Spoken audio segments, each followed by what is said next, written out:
Students कैसे हैं आप सब। आइए आज मैं कराता हूँ आपको बेसिक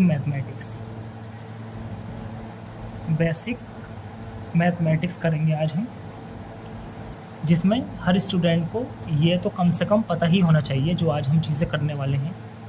जैसे 1 का स्क्वायर 1 होता है, 2 का स्क्वायर मतलब 2 × 2 = 4 होता है, 3 का स्क्वायर 3 × 3 = 9 होता है, 4 का स्क्वायर 4 × 4 मतलब 16 होता है, 5 का स्क्वायर 5 × 5 25 होता है, 6 का स्क्वायर 6 × 6 = 36 होता है, 7 का स्क्वायर 7 × 7 = 49 होता है, 8 का स्क्वायर 8 × 8 8 64 होता है।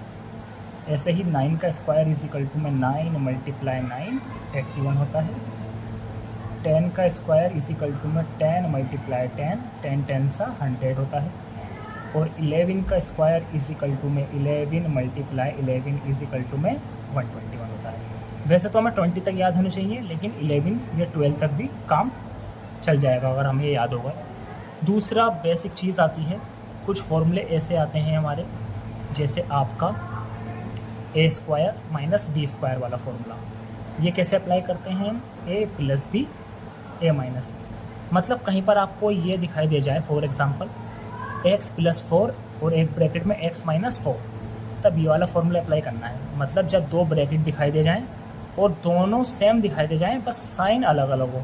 जैसे यहाँ पर x, यहाँ पर x, यहाँ पे 4, यहाँ पर 4, तो हम इसको ऐसे सोल्व करेंगे। x और x मतलब a² - b², इसको a मान लेंगे और इसको b मान लेंगे, तो ये बन गया a + b मतलब x + 4, और ये बन गया आपका a - b मतलब x - 4। तो हम डायरेक्ट इसको लिख देंगे x मतलब a² x² माइनस b क्या है 4² यानी ये क्वेश्चन अगर आप सोल्व करोगी तो क्या आ जाएगा, x² - 4 का स्क्वायर 16। ये हमारा आंसर माना जाएगा। फॉर एग्जांपल अगर वो ऐसे दे दे 3x + 2 3x - 2, तो हम इसको डायरेक्ट ऐसे ही लिखते हैं 3x² - 2²। 3 का स्क्वायर क्या होता है, अभी लिखा है हमने 9x² - 2 का स्क्वायर 4। 3 का स्क्वायर तो 9 हो गया, लेकिन x के ऊपर स्क्वायर अब भी बचेगा हमारा, 2 का स्क्वायर क्या हो जाएगा 4। हम इसको इसी तरह से करते हैं। नेक्स्ट अब मैं बताऊंगा आपको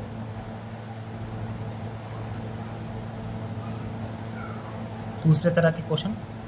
जैसे ये ब्रैकेट हमें दिखाई दे जाए x + 6 और यहाँ पे x - 4, तो यहाँ पर a² - b² वाला फॉर्मूला नहीं लगेगा। क्यों नहीं लगेगा? क्योंकि यहाँ पे x है, यहाँ पर भी x है, लेकिन यहाँ पे 6 है और यहाँ पर 4 है। अभी जो हमने पीछे करा है उसमें दोनों तरफ सेम थी, मतलब यहाँ पर भी x, यहाँ पे भी x, और पीछे जो क्वेश्चन करा था हमने, जैसे यहाँ पर भी 2 है तो यहाँ पर भी 2 होना चाहिए था। तो ऐसी कंडीशन में हम क्या करते हैं,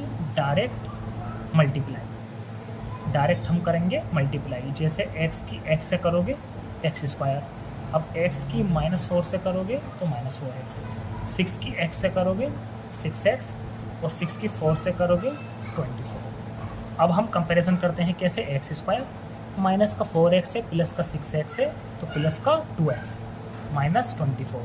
ये 2x कैसे आया, माइनस के 4 रुपीज़ हैं, प्लस के 6 हैं, 6 में से 4 गए तो प्लस के 2x।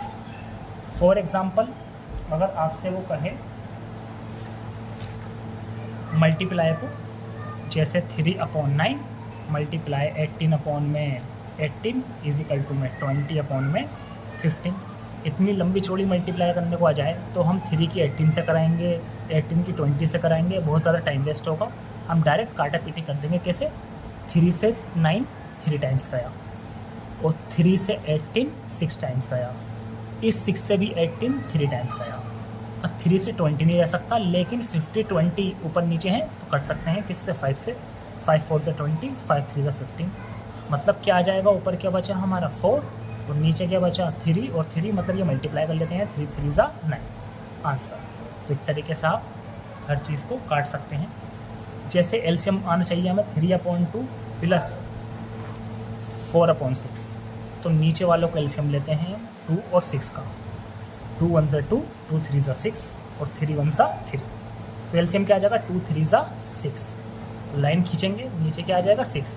नीचे वालों से हमेशा डिवाइड करते हैं इस डिजिट को जो हमारा एलसीएम आया है। जैसे 2 से 6 कितनी बार गया 3 बार, तो ऊपर क्या आ गया 3, प्लस 6 से 6 कितनी बार गया 1 बार और ऊपर क्या आ गया 4, यानी 3 3 ज़ा 9, 1 4 ज़ा 4 और नीचे आ गया 6। मतलब 9 और 4 कितने हो गए आपके 13/6। ये हमारा आंसर आ गया। ये एलसीएम निकलता है। एलसीएम कब लिया जाता है, कोई भी अगर आपसे कहे तो कह देना जब ऊपर नीचे डिजिट हो और बीच में प्लस या माइनस हो। यहाँ पर माइनस भी हो सकता है तो यहाँ पर बस घटा देंगे। यहाँ पर माइनस होता तो 9 में से 4 माइनस कर देते तो 5 आंसर आ जाता। यहाँ पर प्लस है तो हम इसको जोड़ रहे हैं, बस ऐसे ही करते हैं।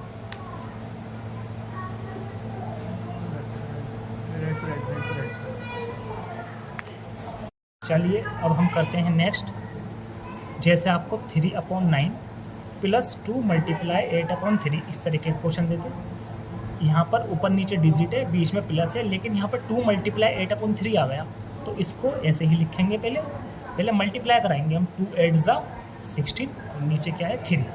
अब ऊपर नीचे डिजिट आ गई, फिर से बीच में प्लस, क्या लेंगे फिर से एलसीएम। 9 और 3 का एलसीएम लिया आपने, 3 3 ज़ा 9, 3 1 ज़ा 3, 3 1 ज़ा 3। क्या आ गया इसका एलसीएम 3 3 ज़ा 9। लाइन ड्रॉ करेंगे, क्या आ जाएगा 9। 9 से 9 कितनी बार गया 1 बार और ऊपर क्या है 3, प्लस 3 से 9 कितनी बार गया 3 बार और ऊपर क्या है आपका 16। 1 3 ज़ा 3 और 16 3 ज़ा 48 और नीचे आ जाएगा 9। 48 और 3 हो गए आपके 51/9। ये हमारा आंसर आ जाएगा। नेक्स्ट आपका आता है क्रॉस मल्टीप्लाई। क्रॉस मल्टीप्लाई कब होती है, बहुत कन्फ्यूज़न रहती है।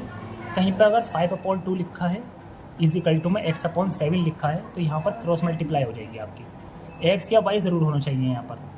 जैसे 7 5 ज़ा 35 इजिकल टू में x की 2 से करी 2x। अब x इजिकल टू क्या आ जाएगा 35 ऊपर और जो मल्टीप्लाई में होता है वो नीचे डिवाइड में चले जाएगा, यहाँ पर छोड़ देंगे हमारा आंसर। नेक्स्ट क्रॉस मल्टीप्लाई में कन्फ्यूज़न बहुत रहती है कि यहाँ पर 3/2 आ गया और यहाँ पर 6/2 आ गया। क्या यहाँ पर क्रॉस मल्टीप्लाई होगी तो नहीं, बिल्कुल भी नहीं होगी, क्योंकि यहाँ पे x भी नहीं आया y भी नहीं आया। तो आप ऐसे कौन सा कराएंगे 2 3 ज़ा 6 लिख दिया इजिकल टू 2 6 ज़ा 12 लिख दिया। क्या 2 6 ज़ा 12 लिख दिया आपने, 2 3 ज़ा 6 लिख दिया है, बराबर कौन सा होता है इसके। क्रॉस मल्टीप्लाई तब यूज़ करेंगे जब इस टाइप के क्वेश्चन आएंगे, जैसे आ जाए 2x + 4/3 इजिकल टू में 5/2 दे दे। भाई ऊपर नीचे डिजिट जैसे यहाँ पे भी ऊपर नीचे डिजिट बीच में बराबर का साइन है तो क्रॉस मल्टीप्लाई। यहाँ पे भी क्या है आपका ऊपर नीचे डिजिट क्रॉस मल्टीप्लाई। मतलब 2 की 2x से करेंगे तो क्या आ जाएगा 4x प्लस ये वाला 2 4 से भी करेगा 8 और ये 3 5 सा 15। तो 4x अपनी जगह ही रहने देंगे इजिकल टू में 15 प्लस का 8 इधर आके क्या हो जाएगा आपका माइनस का 4x इजिकल टू 15 में से 8 गए, ये आ जाएंगे आपके 7। या इसको लिख सकता हूँ मैं x इजिकल टू में 7/4 आंसर। तो हम क्रॉस मल्टीप्लाई ऐसे भी कर सकते हैं आराम से। नेक्स्ट आता है आपका, नेक्स्ट हम करेंगे अब इस तरीके के क्वेश्चन बहुत आते हैं फॉर्मूले वाले। a + b का होल स्क्वायर, ये क्या होता है a² + b² + 2ab। आइए इसको अप्लाई करना सीखते हैं। जैसे क्वेश्चन दे दिया आपको x + 6 का होल स्क्वायर, तो आप इसको कैसे सॉल्व करोगे। इसको मानो आप a और इसको मानो आप b।